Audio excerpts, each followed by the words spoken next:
나오네. 네. 여기 있습니다. 이걸 제가 이제 가지고. 네. 여기 저기 나오시죠. 네, 네. 네. 리시 저쪽에요. 네. 네. 됐습니다. 네, 네. 우선 그 성경 하나 읽겠습니다. 한 구절 읽겠습니다. 신명기 28장 1절을 제가 읽겠습니다. 내가 내 하나님 여호와의 말씀을 삼가 듣고 내가 오늘 내게 명령하는 그의 모든 명령을 지켜 행하면 내 하나님 여호와께서 너를 세계 모든 민족 위에 뛰어나게 하실 것이라. 네, 아멘. 네, 오늘은 이제 8.15 광복절을 맞이해 가지고 8.15 해방이 어떤 과정에 의해서 됐고 또 우리가 왜 해방이 되었나, 승전국이 되었을 수도 있었는데 해방이 된 과정에 대해서 말씀드리겠습니다. 우선 제 양력을 간단히 말씀드리겠습니다. 제가 제일 위에 군대 생활한 걸 적었는데 왜 제일 위에 군대 생활한 걸 적었을까요?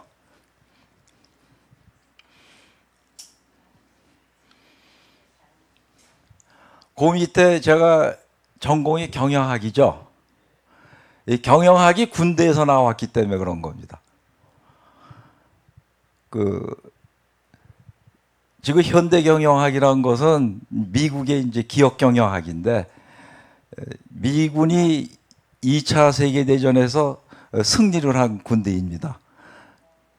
그래서 그 미국의 기업들이 2차 대전 후에 미국의 그 군대가 승리한 방법을 미국의 기업들이 배웠습니다. 그 미국의 기업들이 배워서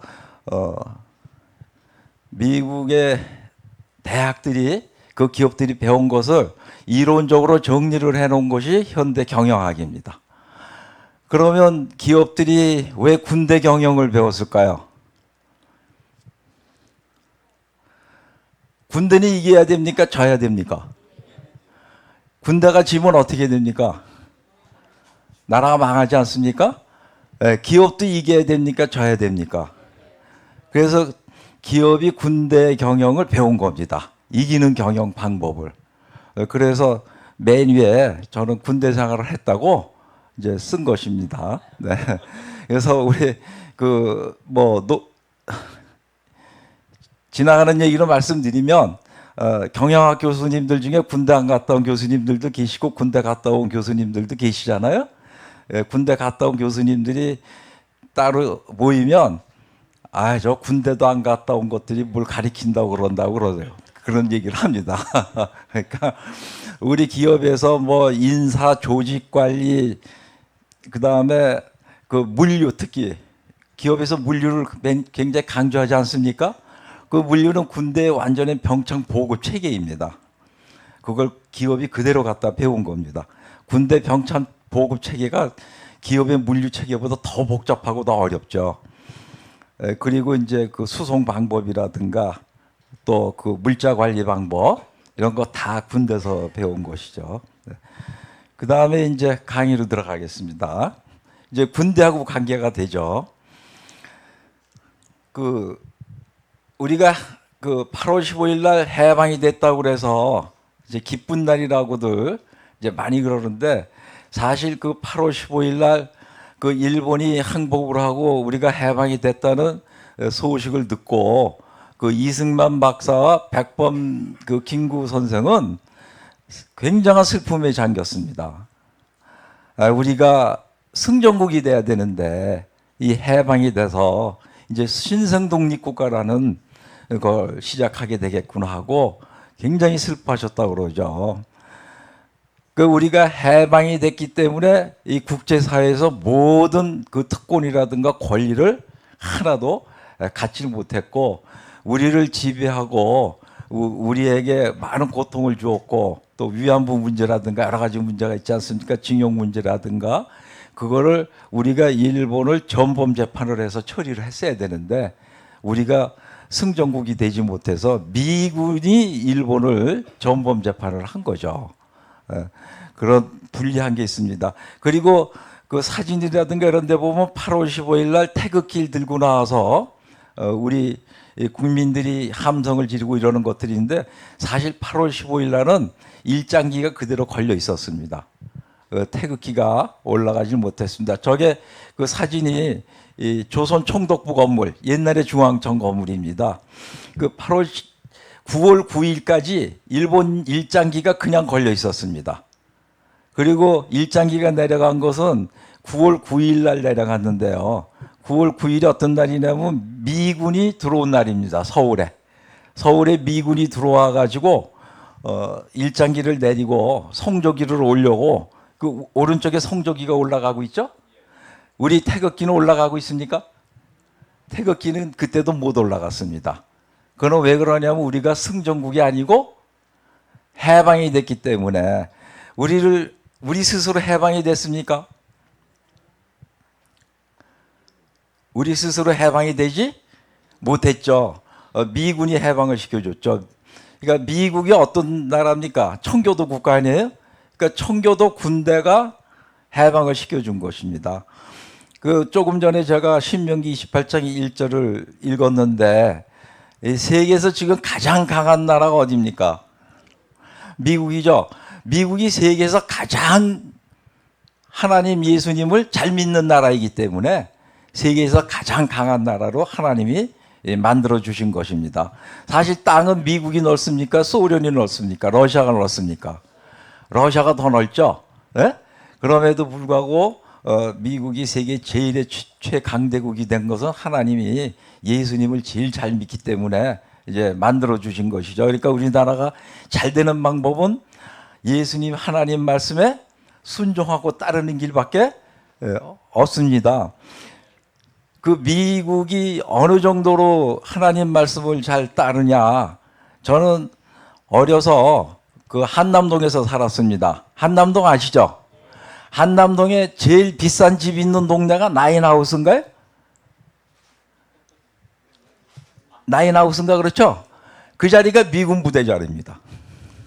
그 자리가 미군 570 수송 부대가 있던 자리예요. 그리고 그 위 좀 올라가면 그 길 건너 올라가면 국민학교가 하나 있죠. 초등학교. 제가 그 초등학교를 다녔습니다. 그래서 그 길 건너가 미군 부대가 돼서 그 학교 하학을 할 때도 맨날 미군 부대 앞을 해서 이제 걸어 내려갔거든요. 그래서 미군들을 어려서부터 잘 봐왔고 그 무슨 때가 되면 꼭 미군들이 집차 스리코터에 먹을 거 뭐 이런 거 실어 가지고 와서 애들 놀아주고 크리스마스 때는 크리스마스 추리를 교실에다가 그 만들어주고 그러고 갔는데 우리 반에 미군 부대 고아원에서 다니는 아이가 셋 있었어요. 저희 반에 5학년 6학년 때. 그건 무슨 얘기냐면 미군 부대에서 고아원을 경영한 겁니다. 그러니까 전 세계에서 군대가 고아원을 경영하는 나라가 있겠습니까? 네? 군대가? 그것도 6.25 때 전쟁 중에 전투 중에 있는 부대가 전투를 하고 다니면서 고아원을 경영하고 다닌 겁니다. 그 한국 전쟁 고아들을 데려다가 그런 군대는 전 세계에 없어요.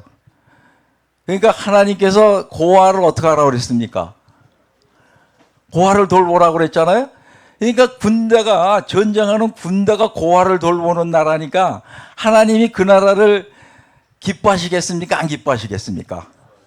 기뻐하시겠죠. 근데 그 저희 반에 이제 그 고아원에서 다니는 애들이 그때 가장 좋은 걸 썼어요. 걔들은 연필도 미제고 그때 우리는 그 한국제 연필, 문화 연필, 막 침발라서 썼어요. 침발라서 이렇게. 침발라서 쓰는데 걔들은 미제 연필은 그냥 슬슬슬슬슬 나가. 크레파스도 슬슬슬슬 나가고 그리고 가죽 잠바는 걔들만 입어서. 우리가 이제 1957년에 초등학교를 들어갔기 때문에 굉장히 가난한 시절 아닙니까? 그냥 뭐 깨자자 그냥 옷도 남마하고 그냥 신발도 검은고무 신신데 걔들은 구두 신고 가죽 구두 신고 그러고 가죽 잠바 입고 그리고 전부 다 미제 그 좋은 미제 초콜릿도 갖고 와서 먹고 우리도 주고, 우리는 강냉이 죽 기다리면서 먹고. 그런데 걔들이 다 어디 갔냐면 한국에 안 있고 다 미국으로 갔습니다. 미군들이 데리고 가가지고. 그렇게 미국이 좋은 일을 하고 하나님 뜻에 따라서 고아를 돌보고 이러는 나라이기 때문에 세계에서 최고의 강대국이 됐다고 저는 생각을 합니다. 네, 그 미군이 우리를 해방을 시켜준 거죠. 그러니까 우리가 어떻게 보면 해방이라는 것도 일본 사람들한테 지배를 받고 있다 해방이 된 것도 만약에 일본이 미국과 전쟁을 안 했다면 어떻게 됐겠습니까? 일본이 미국과 전쟁을 안 하고 오히려 미군 편이 미국과 함께 했 때문이요. 연합국에 들어가 있었 때문이요. 사실 미국이 1920년대까지는 미국하고 친했어요. 그 일본이 미국과 친했다면 우리는 아마 해방되기가 어려웠을 겁니다. 그래서 일본이 미국을 쳐들어가고 침략한 것도 다 하나님의 뜻이었다고, 섭리였다고 저는 그렇게 생각합니다. 그래서 그 강한 미국을 가서 쳐들어가서 덤벼들다가 패전을 했기 때문에 일본이 항복을 하는 바람에 미국이 우리를 해방을 시켜줬죠. 그러니까 그런데 이제 애석한 거는 해방보다는 우리가 일본을 이기는, 일본으로부터 항복을 받아내는 승전국이 됐어야 되는데, 그러면 광복절이 아니고 뭐가 되겠습니까? 8월 15일이 승전기념일이 되죠. 승전기념일. 여러분 말이 어떻습니까? 해방이 좋습니까? 승전이 좋습니까? 승전이 좋죠. 근데 미군은 9월 9일 날 조선 땅에, 한국 땅이죠. 한국 땅 서울에 들어왔는데, 그때까지 아베 노부유키 총독이 총독부 건물에 있었는데, 그 중앙청 건물에 미군이 들어옴으로써 그때 미군에게 항복 조인을 했습니다. 그거 9월 9일 날. 그러니까 저게 그 사진입니다. 그러니까 우리가 그때 어떻게 해요? 미군과 같이 우리 한국 광복 군대가 들어와서 일본 저 총독에게 항복 조인서를 받았으면 우리는 미국과 함께 공동 승전국이 되는 거죠. 근데 우리가 그렇지 못한 거죠. 그거에 대한 얘기를 하겠습니다. 1941년 12월 8일 날 일본이 미국의 진주만 폭격을 했습니다. 그때까지 미국 사람들은 일본이 감히 미국을 쳐들으리라고는 생각을 못 하고 있었어요. 그런데 그 41년 12월 8일 바로 1년 전에 이승만 박사께서 재팬 인사이드 아웃이라는 책을 쓰셨습니다. 거기 책 보이시죠? 그 책을 썼는데 그게 일본이 미국을 쳐들어가기 1년 전입니다. 1년 전입니다. 그 책이 인기가 없어서 하나도 안 팔렸어요. 하나도 안 팔렸는데 1년 그 책이 출판된 지 1년 후에 바로 전쟁이 일어났거든요. 일본이 쳐들어왔거든요. 그래서 그 재팬이라는 제목이 있으니까 미국 사람들이 그 책을 사서 보기 시작한 겁니다. 보기 시작했는데 그 책에 이승만 박사가 뭐라고 썼냐면 일본은 반드시 미국을 침략할 것이다. 그러니까 미국은 여기에 대해서 준비를 해야 할 것이다라는 내용이 주제였어요. 그래서 그때서부터 그 책이 불티나게 팔려가지고 베스트셀러가 됐습니다. 미국에서. 그래서 이승만 박사가 그 책으로 인해서 미국에 저명한 인사가 되었고, 미 국무부에서는 저 책을 꼭 읽어야 되는 바이블이나 마찬가지가 되었습니다. 그래서 이승만 박사가 그때서부터 그 미 국무부 대상으로 무슨 운동을 하고 다녔냐면요, 우리 임시정부가 그때 중경에 있었는데, 중국 그 임시정부를 정식 정부로 승인을 해달라. 정식 정부로 승인을 해주면 그 임시정부의 광복군이 정식 군대가 되지 않겠습니까? 그 군대가 미군과 같이 연합하여 일본군과 전투를 한다. 그런데 미군이 들어가서 전투하기 어렵고 힘든 그러한 데를 우리 광복군이 들어가서 전투를 하겠다. 그리고 소련이 이 아시아를 넘보고 있어서 아시아로 밀고 내려올 가능성이 있는데 우리가 그거를 막겠다. 그러니까 우리를 정식 정부로 승인을 해주고 우리 임시정부의 광복군을 정식 군대가 돼서 미군과 합동작전을 하게 해달라고 요청을 했습니다. 그 요청을 계속 문서로도 하고 사람을 찾아가서도 하고 그랬는데 그 뜻이 그 중정 임시정부의 주석으로 계시던 김구 선생하고 뜻이 딱 맞았죠. 그래서 그 두 분이 그때 당시는 굉장히 친하셨습니다. 가까웠고 그 김구 선생께서는 이승만 박사를 꼭 형님이라고, 한 살 위시거든요. 형님이라고 부르셨고 이승만 박사는 김구 선생을 아우님이라고 부르시면서 두 분이 협력하여서 어떻게 해서든지 이 임시정부를 정식 정부로 국제적으로 승인받고 광복군이 정식 군대가 돼서 외놈 군대하고 정식으로 싸움해가지고 우리가 승리를 해서 일본으로부터 항복을 받아내야 된다. 두 분이 그렇게 열심히 일을 했습니다. 그래서 그 얘기가 그때 당시 미국은 일본하고 전투하면서 빨리 전쟁을 끝나고 싶으니까 우군이 하나라도 더 있으면 좋지 않겠습니까? 그래서 헐 국무부 장관이 일리가 있다. 그래서 승인해 줄 의사가 가지고 있었습니다. 가지고 있었는데 바뀌어버렸어요. 안 해준다고. 딱. 그래서 그 내막을 알아보니까 그때 당시 미 국무부에 특별정치국장 엘저 히스라는 사람이 있었는데 그 사람이 공산주의자예요. 공산주의자가 돼가지고 소련의 지령을 받고 있었습니다. 그래서 소련의 지령을 받고 있어가지고 절대로 그 임시정부를, 대한민국 임시정부를 승인해주면 안 된다. 그리고 방해를 놓은 거죠. 그리고 그때 당시 미 국무부에 그 소련 스파이 역할을 하는 공무원들이 약 200명이나 있었다고 그래요. 그 루즈벨트 대통령 때죠, 그때. 그래서 이 방해 공작이 하도 심해가지고 뜻을 이루지 못했습니다. 근데 그 엘저이스라는 사람은 후에 소련의 간첩 행위를 한 걸로 2차 대전 후에 체포가 돼가지고 감옥소 복역을 하게 됩니다. 그러니까 우리나라가 이 임시정부가 정식 정부가 되고 광복군이 정식 군대가 돼서 일본군하고 미군과 합해서 일본군하고 교전을 해서 승리할 수 있는 기회를 누구 때문에 잃어버린 겁니까? 공산주의자들 때문에 잃어버린 겁니다. 그러니까 이승만 박사는 그때서부터, 그전에도 반공주의자였지만 그때서부터 더욱더 철저한 이제 반공주의자가 된 거죠. 이 공산주의자들, 공산당하고는 어떤 일을 같이 해서도 안 된다. 이 공산주의자들은 우리를 끝까지 방해하고, 또 이때 뭐 들리는, 이때 다른 얘기는 그 미국 내에 있는 그 한국 공산주의자들이 가서 굉장히 항의를 했다고 그래요. 뭐를 항의했냐면 이승만 박사가 그런 일을 하고 다니는 거, 그 국가 대표 일하는 거나 마찬가지랍니까? 그 정식 정부로 승인해 달라고 그러는 거를 가서 방해를 했다고 그래요. 뭐라고 방해했냐면 이승만이가 뭐냐? 이승만이가 어떻게 조선을 대표하는 사람이냐? 그 사람을 누가 선거로 뽑았냐? 스스로 하고 돌아다니는데 그게 어떻게 그 사람이 대표 일을 하고 다니냐? 그건 말이 안 된다. 그러고 그 미국 내에 있는 그 한국 공산주의자들이 또 가서 방해를 했다고 그래요. 그러니까 우리는 공산주의자들하고 어떻게 해야 됩니까?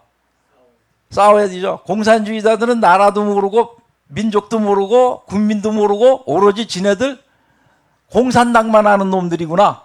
그래서 이승만 박사는 공산주의자들이라는 게 어떤 사람들이라는 걸 그때 경험하고 체험했기 때문에 해방 후에 어떻게 됐습니까? 이승만 박사는 남한만이라도 단독 정부를 만들어야 된다, 이렇게 된 거죠.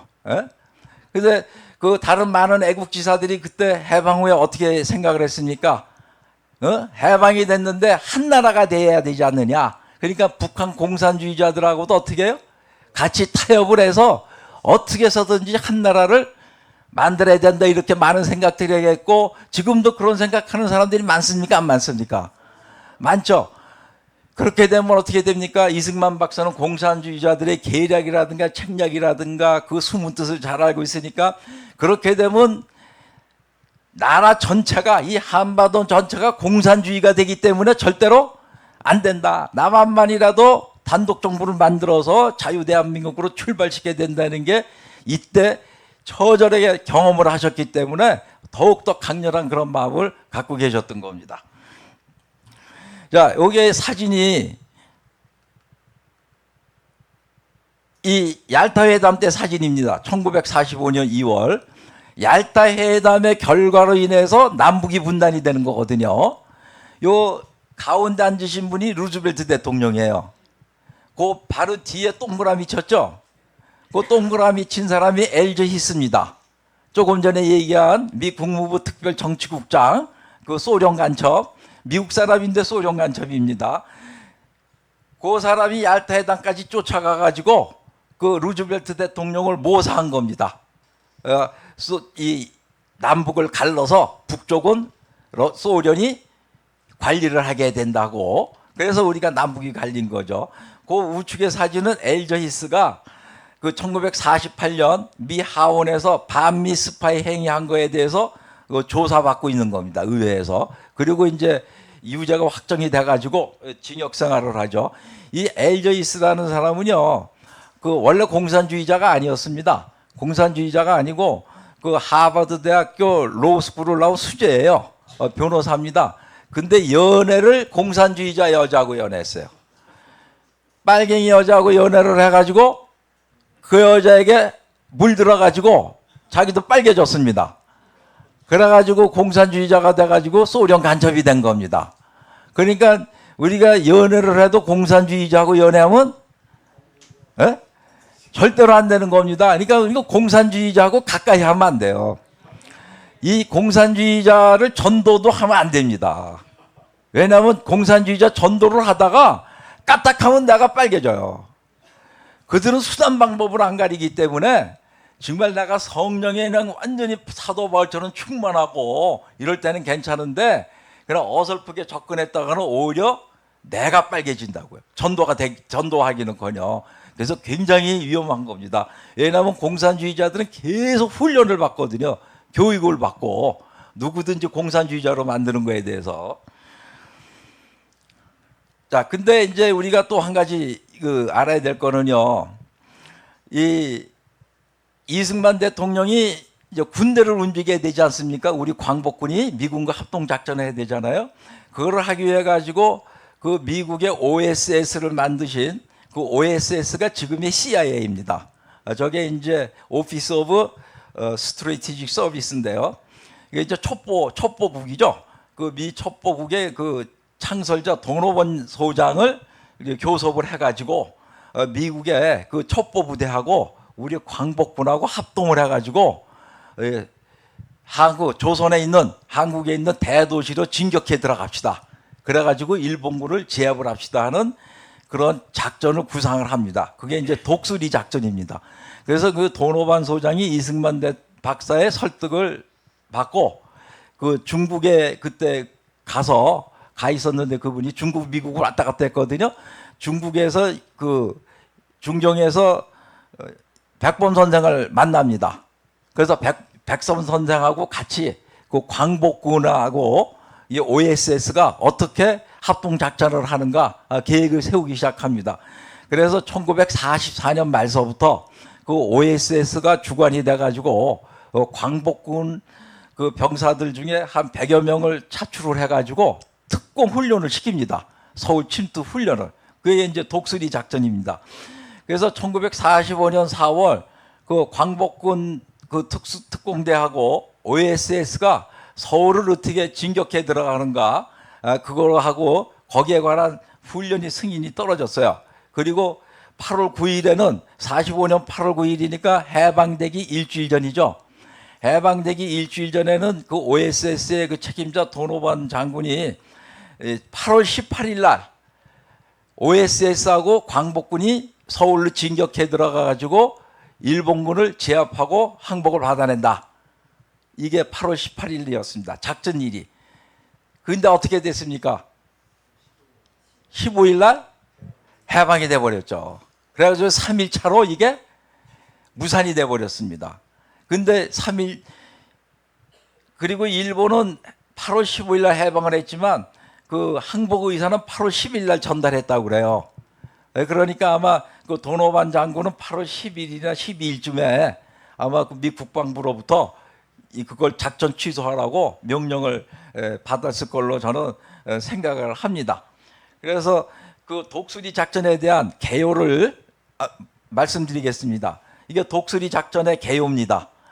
그래서 1단계는 그 미군 폭격기로 서울과 인천에 일본 그 부대들을 폭격해서 혼란을 유도를 하고, 2단계는 그 OSS 공수부대와 그 광복군 공수훈련 받은 부대가 같이 낙하산을 타고 서울 인천 지역에 투하가 됩니다. 떨어지고 한쪽으로는, 그리고 다른 쪽에서는 미군이 인천으로 상륙해서 그 공수부대하고 그 상륙부대하고 합동을 해서 서울을 점령한 다음에 그 일본군을 완전히 제압하고 항복을 닫아내는 이러한 작전이었습니다. 그러니까 이 독수리 작전이 성공을 했으면 우리가 임시정부가 미국 정부 때 승인을 못 받았어도 우리의 위치가 굉장히 달라지죠. 왜냐하면 미군과 함께 일본군을 제압을 하고 항복을 받아냈기 때문에, 불란서는 그렇게 했기 때문에 승전국이 됐거든요.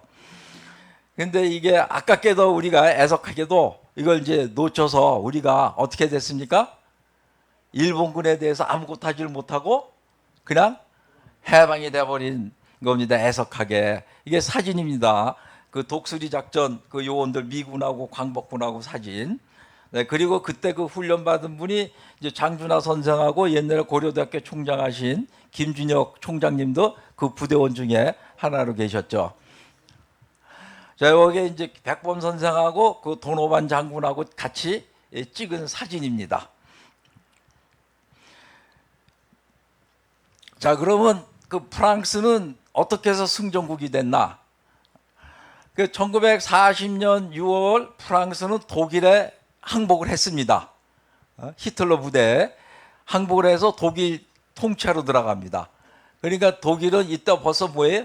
독립을 상실을 하고 피지배 상태에 들어간 겁니다. 그러니까 우리가 일본 시대에 그 피지배 받은 거하고 똑같은 상황에 들어간 거예요. 독일군에게 점령을 당해가지고. 그런데 이때 이제 그 이름이 없던 그 드골 장군, 그때는 육군 소장이었죠. 샤를르 드골이 그 항복을 거부하고 영국으로 망명을 했습니다. 그러니까 우리 독립운동가들이 어디로 망명을 했습니까? 중국으로 망명했죠. 그거와 똑같이 영국으로 망명을 해가지고 자유 프랑스라는 망명 정부를 세웁니다. 우리는 무슨 정부를 세웁니까? 대한민국 임시정부라는 정부를 세우죠. 그 자유 프랑스 망명 정부를 세웁니다. 근데 이때 당시 프랑스에서도 그 프랑스 공산주의자들은 드골이 그 자유 프랑스 망명 정부를 세우는 것을 굉장히 반대를 했다고 합니다. 그 민주 진영에서는 적극 지원을 해줬고, 그래서 드골이 그 영국에서 그 자유 프랑스 망명 정부를 세운 다음에 영국 BBC 방송을 통해 가지고 독일에 항거해라. 프랑스 내에 있는 사람들 레지스탕스 독일에 항거하라고 독려하고 이런 방송을 했습니다. 우리가 그 해방 전에 미국에서 누가 이 방송을 했습니까? 응? 미국에서 누가 이 방송을 했어요? 이런 방송을 이승만 박사가 있어요. 이승만 박사가 방송을 했습니다. 한국에 있는 우리 동포들이여, 나 이승만입니다. 외놈들이 미군과 전투를 하고 있는데 지금 밀리고 있습니다. 우리 용기를 가지고 일본이 항복할 때 얼마 안 남았으니까 우리 싸웁시다, 용감합시다 하고 격려하는 방송을 이승만 대통령이 미국에서 계속 라디오 방송을 했어요. 지금도 그 녹음들이 남아 있습니다.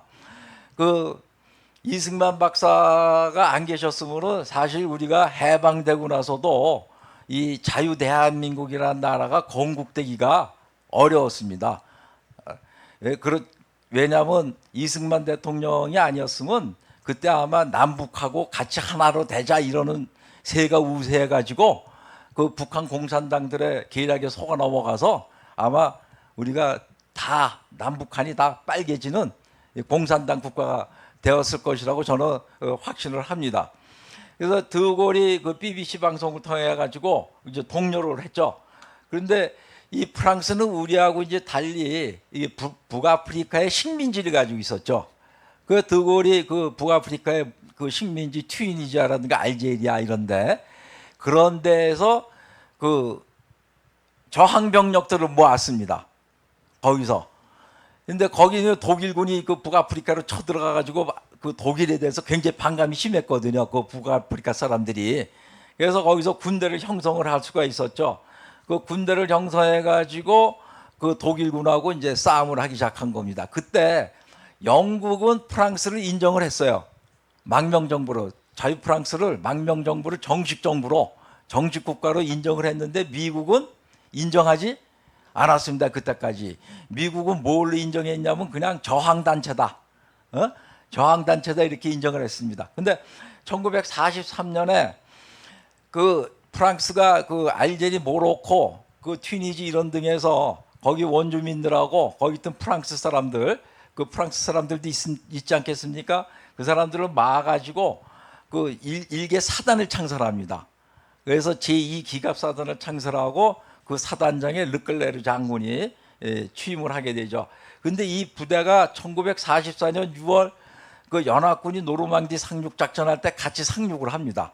상륙을 해가지고 그 1944년 8월 파리에 진격해 들어가서 파리를 그 독일군으로부터 해방시킬 때 연합군과 같이 해방을 시킵니다. 44년 8월에. 그러고 나서 두 달 후에 1944년 10월에 미국과 영국, 소련이 같이 그 자유 프랑스를 정식 정부로 승인을 해줍니다. 그러니까 1944년 10월서부터 프랑스가 정식 정부로 국제적으로 승인을 받은 겁니다. 그래서 2차 대전이 끝나고 나서 프랑스는 어떻게 됐습니까? 승전국이 된 겁니다. 그 승전국이 돼서 어떻게 됐어요? 독일을 4개로 분할했죠. 미국, 영국, 프랑스, 소련. 그 독일 분할하는데 거기다 하나 들어서 분할하고 유엔에 뭐가 됐습니까? 창립국가가 되고 특히 유엔에 안보리 상임이사국이 된 거죠. 그 상임이사국은 지금도 상임이사국이죠. 그래서 승전국가가 돼서 프랑스는 자기의 자존심, 명예 이런 거 다 지키고 국제적으로 엄청난 프리빌리지를 한 거죠. 전범 재판에 주도적으로 참여할 수 있었고 이렇게 다른 겁니다. 그러니까 우리도 병력은 작았지만 광복군이 이 미군과 같이 연합을 해가지고 서울에 들어와서 일본군을 격퇴시키고 일본군으로부터 항복을 받아냈으면 프랑스와 똑같은 승전국이 되고 유엔의 창립 국가가 되고 그리고 안보리 상임이사국이 되고 남북으로 갈라지지도 않죠. 남북으로 갈라지지도 않죠. 그러니까 얼마나 큰 차이입니까 이게. 에? 이거를 이승만 대통령은 국제사회, 국제외교를 잘 알고 있으니까 이 방법을 추구를 했던 건데 이승만 박사를 비난하는 사람들은 뭐라고 그래요? 일본 군대하고 싸움을 해야지 외교로 뭐를 하느냐. 우리가 혼자 일본 군대하고 싸움할 수 있습니까? 혼자. 일본군이 2차 대전 때 한창 때 450만 대군이었거든요. 보병사단만 150개 사단 가지고 있었습니다. 우리 독립군이 어떻게 450만 대군을 하고 싸움을 할 수가 있습니까? 국제적으로 어떻게 돼요?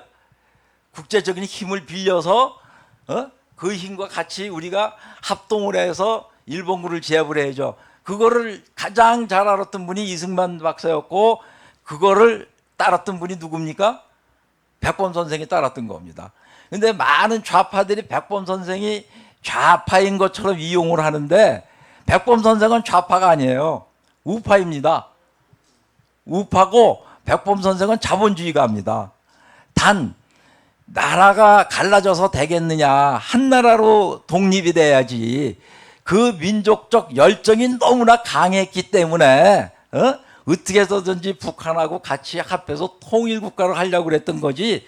이 사상은 자본주의 사상이고 자유민주주의 사상이고 그리고 우파 사상이고 개신교 신자시죠? 백본 선생도. 저는 그래도 하나님께서 이 나라를 갖다가 해방을이라도 시켜준 게 그래도 하나님을 믿었기 때문에 해방을 시켜준 것이라고 저는 생각을 합니다. 3.1운동을 일으킬 때 1919년 3월 1일 아닙니까? 33인 중에 16명이 어떻게 됩니까? 16명이 기독교 신자예요. 개신교 신자. 카톨릭은 들어왔습니까? 안 들어왔습니까? 안 들어왔어요. 카톨릭은 왜 안 들어왔습니까? 카톨릭은 로마 교황청에서 참여하지 말라고 그래가지고 한 명도 참여 안 했고 3.1 만세 운동에 카톨릭 학교 학생이 참여를 하면 퇴학시켰어요. 에? 그리고 신사참배 아시죠? 1930년 들어오면서부터 본격적으로 신사참배가 시작이 되잖아요. 카톨릭은 신사참배를 자진해서 했습니다. 로마 교황청에서 신사참배하라고 그랬어요. 그래서 카톨릭은 신사참배를 했습니다. 그리고 여러분들 명동성당 자리 아시죠? 명동성당 자리 좋습니까? 안 좋습니까? 좋죠. 그 명동성당 자리를 누가 준 건지 아십니까? 일본이 줬습니다. 일본 제국이. 일본 제국이 카톨릭의 교회에 명동성당 자리를 줬습니까? 부지를. 신사참배 이전에 줬거든요. 1910년 이전에 1910년쯤에 줬나? 그 누구 때문에 줬냐면은 그 미첼 주교라고 있었어요. 미셸 주교. 그때 당시 그때는 주교가 최고입니다. 우리나라에 있던 프랑스 주교. 안중근 의사 아시죠, 여러분들? 안중근 의사가 만고의 애국자 아니십니까? 근데 안중근 의사가 카톨릭 신자죠. 그래서 안중근 의사 집안이 다 카톨릭 신자예요. 안중근 의사 아버지도 카톨릭 신자고. 근데 안중근 의사 집안은 다 독립운동가입니다. 그 사촌 중에 안명근이가 있었어요. 그 안명근이가 그 독립운동을 하는데 군자금책이었습니다. 독립군 군자금책. 근데 그 안명근이가 카톨릭 신자인데 그 군자금을 모으러 다닌 거예요. 그거를 그 프랑스 미셸 주교가 일본 경찰에 밀고 했습니다. 자기 신자를 밀고 한 거예요. 처음 듣죠? 그래서 그 밀고 대가로 받는 게 명동성당자래요. 그리고 진입로까지 닦아줬습니다. 그 성당지라고. 그러면 카톨릭은 일제 식민지에 대해서 얘기를 해야 됩니까? 안 해야 됩니까? 에? 안 해야 되죠? 그 명동성당자리가 누가 준 겁니까? 일제가 준 거예요. 일제가 주고 그거 그 카톨릭에서 알고 있어요. 알고 있습니다. 그거에 대해서 반성하고 그런 데는 얘기 들어보셨습니까? 에? 그거 알고 있습니다. 그리고 신사참배 했고 자진해서 했고 로마 교황청에서 하라고 그랬어요. 그러니까 그때 로마 교황청에서 뭐냐면 포교만 된다면 뭐든지 다 하라고 그랬거든요. 그러면 우리가 예수 믿는데 전도만 된다면 뭐든지 다 해야 됩니까? 에? 전도가 된다고 그래도 하나님 방법에 의해서 전도를 해야죠. 그렇죠? 카톨릭이 그때 로마 교황청에서 전도만 할 수 있으면 모든 방법을 다 해라. 그러니까 신사참배도 해라. 그래서 신사참배 자진해서 했죠. 물론 우리 개신교도 했죠. 근데 개신교는 어떻게 했습니까? 그냥 했습니까? 저항하다가 그 목사님들 가서 두들겨 맞고 그러다가 할 수 없이 이제 신사참배하기 시작했죠. 근데 신사참배 끝까지 거부하신 분들 있죠. 끝까지 거부하시고 순교하신 분들 있잖아요. 한 뭐 40-50명 되는 걸로 제가 기억하는데 주기철 목사님을 비롯해 가지고 그 신사참배 거부하시고 순교하신 분들이 있기 때문에 그 얼마 안 되는 분들이라도 그분들이 있기 때문에 하나님이 그분들을 봐서 우리나라를 해방이라도 시켜줬다고 저는 생각을 해요. 그분마저도 없이 전 목사님들 다 신사참배하고 전 한국 사람들 다 신사참배했다면 하나님이 어떻게 생각하시겠어요? 하나님이 제일 싫어하시는 게 뭡니까? 우상숭배 아닙니까? 우리 전 조선 사람이 다 신사참배했다면 하나님이 해방이란 축복을 주셨겠어요? 그래도 그분들이 신사참배하신 분들이 있고 정하신 분들이 있기 때문에 저는 하나님께서 이 나라를 불쌍히 여겨주시고 해방이라도 시켜줬다고 저는 그렇게 생각을 합니다. 여러분들 3.1운동 할 때 그 누가 제일 주도자로 배우셨습니까? 33인 대표 손병희 선생으로 배웠죠. 사실은 난강 이승훈 선생입니다. 난강 이승훈 선생 아시죠? 오산학교 설립하신 분. 난강 이승훈 선생은 머슴 출신으로 거부가 되신 분 아니에요? 그 난강 이승훈 선생이 평양에 계셨잖아요. 그때 평양에 계셨는데 누구하고 같이 하셨냐면 길선주 목사님하고 계획을 하신 거예요. 길선주 목사님 아시죠? 장대현 교회. 에? 길선주 목사님 성령 대붕에 일으키신 분. 길선주 목사님과 3.1운동을 계획을 해서 주도적으로 평양에서 하고 그 다음에 서울이 뒤따라한 겁니다. 뒤따라했는데 이 33인이 모였어요. 모였는데 누가 대표를 하느냐 하니까 다 난강 선생께서 하셔야죠. 일을 주도적으로 하셨으니까. 근데 난강 선생께서 뭐라고 그러셨냐면요. 나보다 손병희가 2살 더 나이가 많으니 우리 장유유서가 있지 않습니까? 그러니까 손병희를 시킵시다. 그래서 손병희 선생이 대표가 된 겁니다. 3.1운동의 주도는 누가 한 겁니까? 난강 선생하고 길선주 목사님이 주도를 하신 거예요. 그런데 길선주 목사님은 이제 3.1운동 끝나고 잡혀갔잖아요. 잡혀갔는데 길선주 목사님은 거의 장님급이에요. 거의. 장님급이 돼서 앞을 거의 못 보세요. 그래서 빨리 나옵니다. 그 길선주 목사님은 그래서 성경을 다 외우셨대잖아요. 보기가 힘드니까. 그러니까 그 성령 대붕회가 그 장대현 교회에 일어났는데 그 지금 장대현 교회 자리에 뭐가 있습니까? 김일성, 김정일 동상이 있죠. 근데 김일성 집안이 어떤 집안입니까? 개신교 집안 아니에요. 김일성 그 외할아버지는 강동욱 장로입니다. 김일성 어머니 이름은 원래 어렸을 때 이름은 강신실이에요. 신실한 믿음을 갖고 살으라고. 근데 나중에 이제 반석으로 고치죠. 강반석. 그리고 김일성 아버지는 김형직 집사입니다.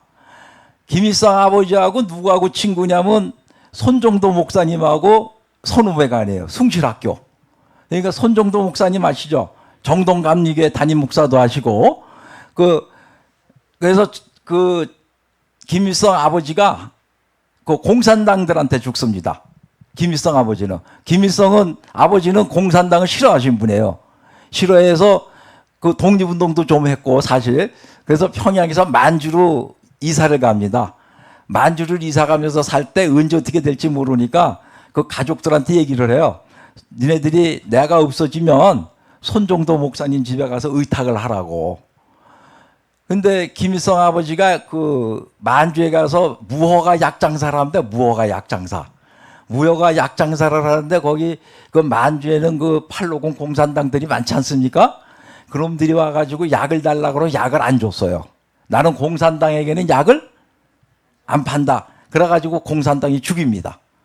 그러니까 김일성은 자기 아버지가 공산당한테 죽었는데도 공산주의자가 된 거예요. 김일성은 그 손정도 목사님 교회를 다닙니다. 만주에서. 손정도 목사님 만주 가셔서 길림조선교회를 개척하시거든요. 거기 소년 찬양대 대장을 했어요.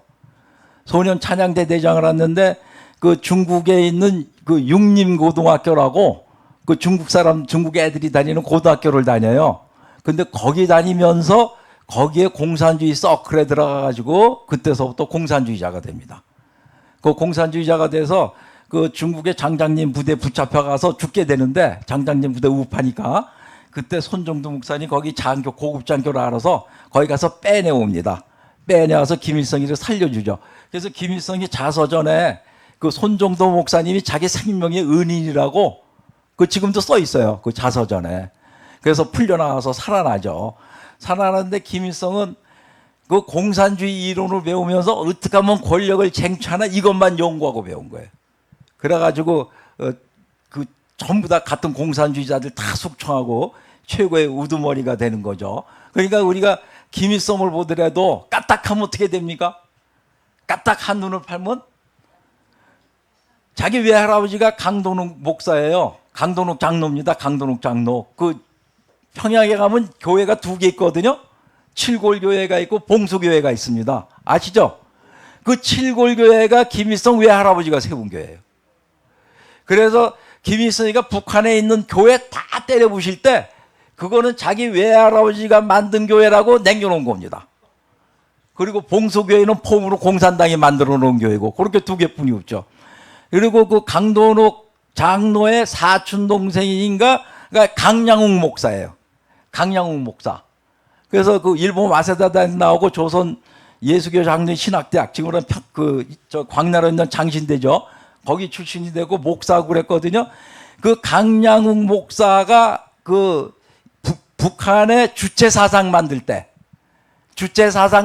강량욱 목사가 주도적으로 들어갑니다. 그때 강량욱 목사가 북한 서열이 10위 안에 들어가 있었어요. 권력 서열이. 그러니까 북한의 지금 주체 사상은 반이 뭡니까? 성경이에요, 성경. 그러니까 김일성이 뭐예요? 아버지 아니에요, 아버지. 아버지. 하나님 아버지 뭐냐, 아버지. 그러니까 성경에 있는 방법으로 김일성을 완전히 하나님화 시켜놓은 겁니다. 그게 강영우 목사가 들어가서 한 거죠. 그래서 이 김일성은 이 예수 믿는다는 게 공산당이 얼마나 반대되는가를 너무나 잘 알고 있기 때문에 그래서 북한의 모든 교회를 완전히 다 박살을 낸 거죠. 개신교를 잘 아니까 지가 어려서 교회 다녔고 주일학교 다녔고 자기 어머니 아버지 다 신자고 그래서 하니까 특히 그 김일성이 부모를 그 결혼시켜 준 게 누구냐면 미국 선교사예요. 미국 선교사가 중매서 줬습니다. 그래가지고 결혼한 겁니다. 참 아이러니하죠. 에? 어쨌든 그래서 우리가 항상 들 깨어 있어야 우리가 그 마귀 사탄의 길로 안 빠진다고 말씀드릴 수 있습니다. 자, 그러면 우리가 그 왜 남북으로 갈라졌는가에 대해서 말씀드리겠습니다.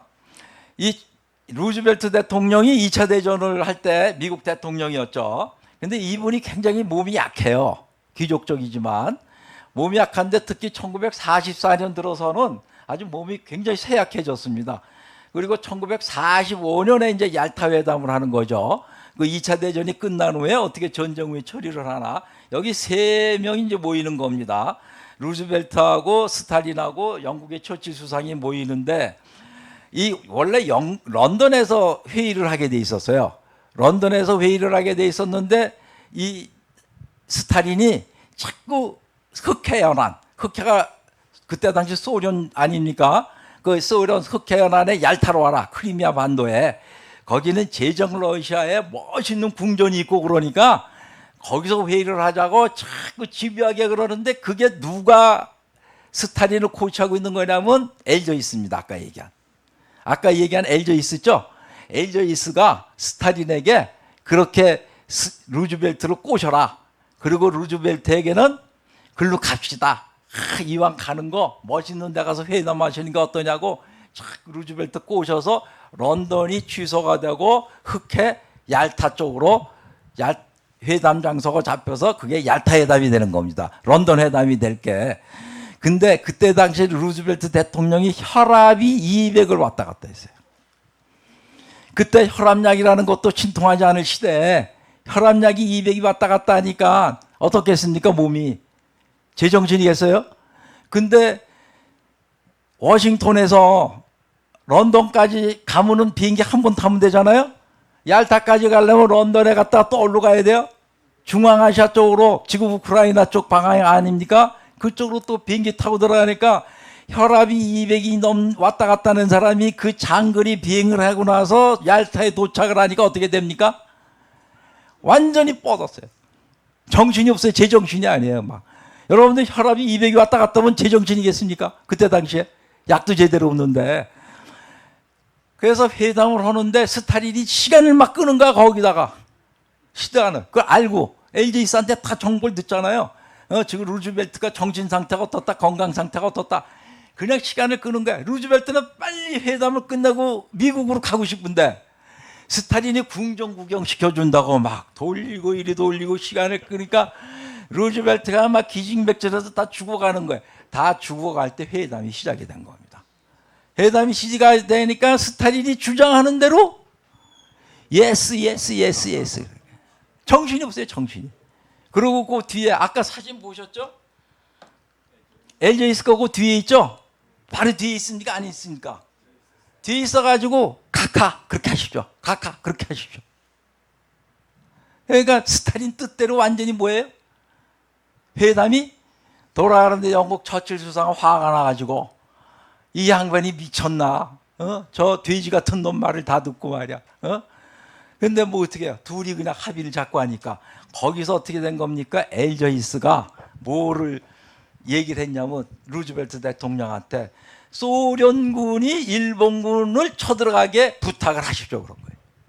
그때까지만 해도 일소 불가침 조약이 발효 중이 돼서 소련하고 일본은 전쟁을 할 수가 없었어요. 전쟁을 할 수가 없었기 때문에 소련은 일본하고 전쟁을 못하기 때문에 아시아에 대해서 어떠한 권리도 쟁취를 할 수가 없었습니다. 전쟁을 해서 이겨야 쟁취를 하잖아요. 그런데 엘저이스가 루즈벨트에게 소련에게 빨리 일본군하고 전투를 하게 해서 전쟁을 빨리 끝내게 하는 게 좋습니다. 이렇게 꼬신 거예요. 그래서 루즈벨트가 생각 없이 정신이 없으니까 아무 생각도 없이 참전을 해달라. 그러니까 스탈린이 오케이, 땡큐. 아유, 그래가지고 참전 허락을 받아내는 겁니다. 거기서. 그래가지고 불가침 조약 중인데 참전을 할 수가 있는 거예요. 왜? 연합국, 미국, 영국이 해주니까요. 그래서 참전을 하는데 언제 참전하냐? 스탈린이 기가 막히게 약은 사람이거든요. 바로 참 45년 2월에 그 얘기가 나왔는데 45년 8월 8일 날 참전을 합니다. 왜 45년 8월 8일 날 참전하냐면 45년 8월 6일 날 일본이 히로시마에 원폭을 맞아가지고 박살이 나요. 힘이 하나도 없어져. 그러니까 그 이틀 뒤에 들어오는 겁니다. 이틀 뒤에 120만 대군을 만주에 넣어서 관동군을 만주에서 쑥대방 만들고 북한으로 들어오는 겁니다. 그래가지고 북한을 뭐해? 얄타 회담 때 북쪽은 38선 갈라서 북쪽은 소련군이 관리하고 남쪽은 미국이 관리한다. 이거에 이어서 어떻게 됩니까? 소련이 만주로 해서 북한에 들어와 가지고 북한을 관리하게 되고 거기 누굴 데려다 심은 겁니까? 김일성을 데려다가 심은 거죠. 그래가지고 남북이 갈라져 버린 겁니다. 그러니까 이것도 누구의 농간이에요? 엘저이스 이 사람의 농간이죠. 이 소련 공산주의자, 소련 간첩, 미국 공산주의자. 그래서 이게 또 어떻게 됩니까? 김일성이가 남쪽까지 먹으려고 유교를 일으키는 거죠. 유교를 일으켜가지고 유교 때 남북간 합해가지고 400만 명 이상이 부상을 입거나 목숨을 잃는 처참한 비극을 당했습니다.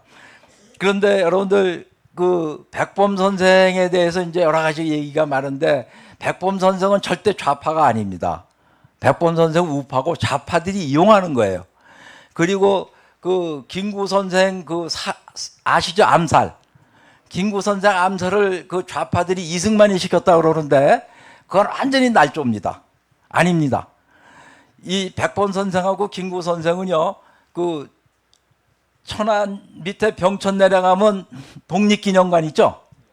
독립기념관에 가면 이승만 대통령하고 이승만 박사하고 백범 선생하고 그 편지 오고 간 내용들이 있어요. 전 가서 봤습니다. 거기 가서 그 독립기념관장이 보여주셔서 굉장히 절친하셨고 아주 돈독하셨어요. 해방 후에도 돈독하셨습니다. 친하시고. 근데 이분들이 언제 갈라지기 시작하냐면 의견이 사자회담이라고 혹시 아시죠? 사자회담.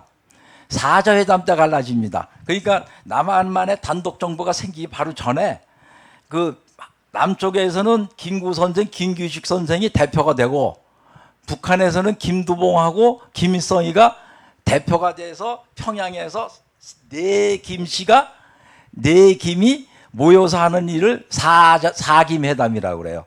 그래서 그 사김회담에서 남북한을 어떻게 통일국가를 만드는가 그거를 협의하자고 그래서 사기회담이 열리는데 이승만 박사가 그때 뭐라고 그랬냐면 백범 선생 보고 절대 아우님은 거기 가시면 안 된다. 평양에 가시면 걔네들 농간에 넘어간다.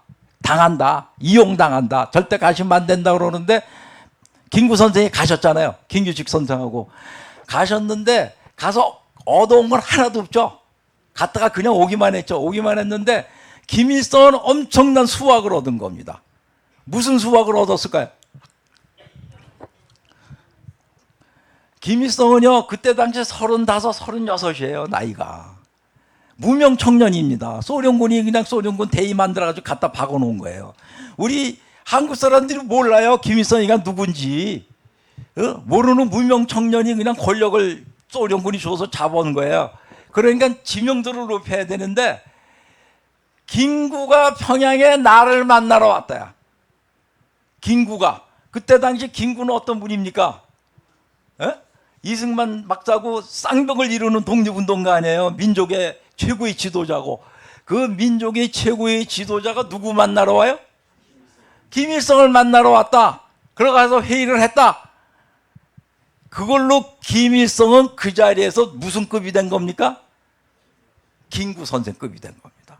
그 소득을 얻은 거예요. 엄청난 소득을 얻은 겁니다. 근데 김구 선생은 뭐예요? 아무것도 가진 게 없이 그냥 내려왔죠. 그래서 그때서부터 의견이 달라져서 좀 두 분이 좀 이렇게 좀 다른 생각, 다른 의견을 가지고 있어서 부닥치시고 그랬는데 백범 선생이 암살되기 직전에는 두 분이 또 화해를 하셨어요.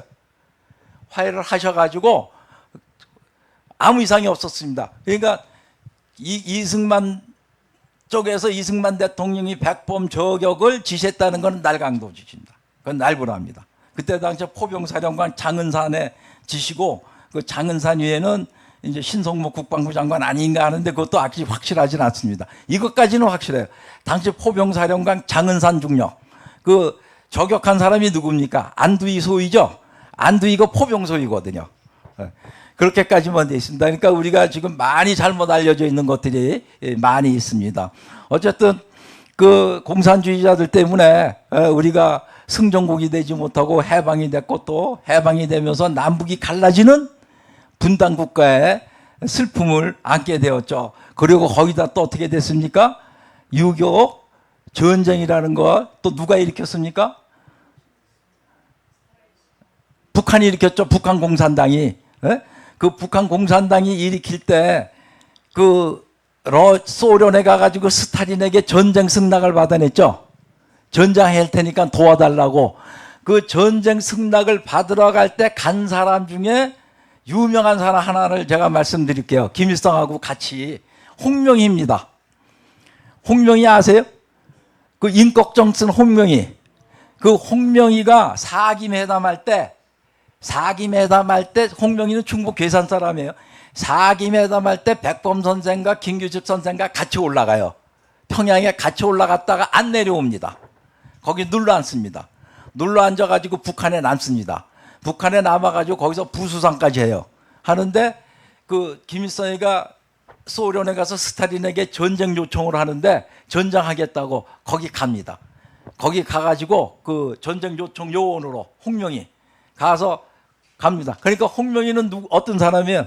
6.25 전쟁을 일으킨 6.25 전쟁을 일으킨 원흉 중에 하나죠. 하나인데 지금 괴산에 가면요.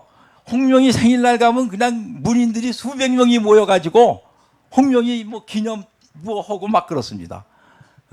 우리 이래서 되겠습니까?